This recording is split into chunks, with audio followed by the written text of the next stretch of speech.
Backyard Builder here. We're continuing on with our hobby room project, and we've got our comfortable floor in now, and we're just about to start the framing.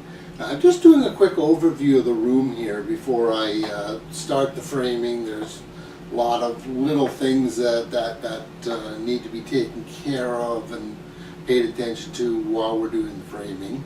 Now, the first thing that we have to keep in mind is, well, the room is 8 by 13, and now we have an 8-foot high wall, and we only have 8 feet to work in, so we have no place to run the hammer. Now that's going to create a problem when we build our 13-foot wall. Now the small wall on the end here, because we're 13 feet in length, we'll be able to build that and just flip it up into place like it's supposed to go.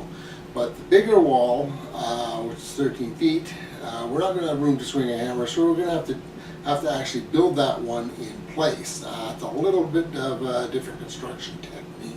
Now there's a number of other things that we need to watch for while we're constructing our room here, doing our framing and such.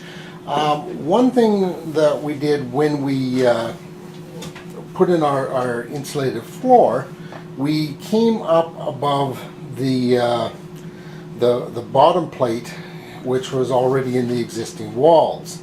So what we're going to have to do is we're going to have to cut ourselves some chunks of 2x4, and we're just going to have to put them in between the different studs, so that when it comes time to finish the room, we can do things like put our drywall on and our trim and hello Tilly, what are you doing?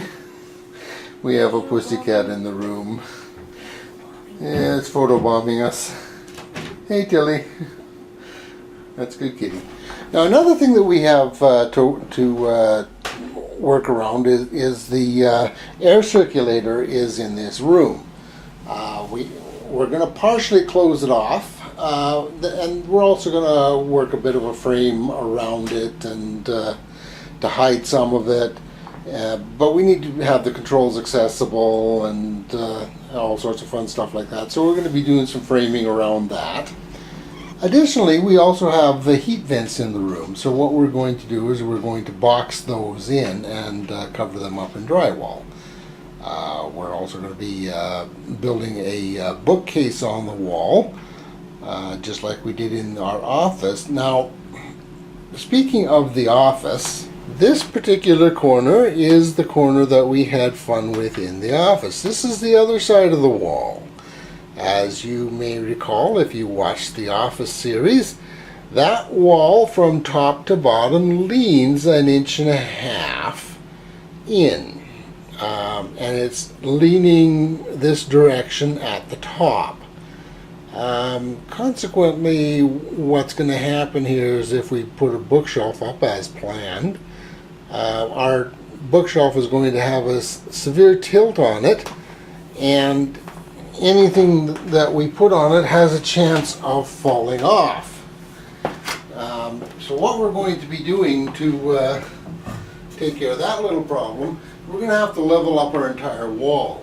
And basically what we're going to do, we're just going to take 2x4s and we're going to set them out until the wall is level.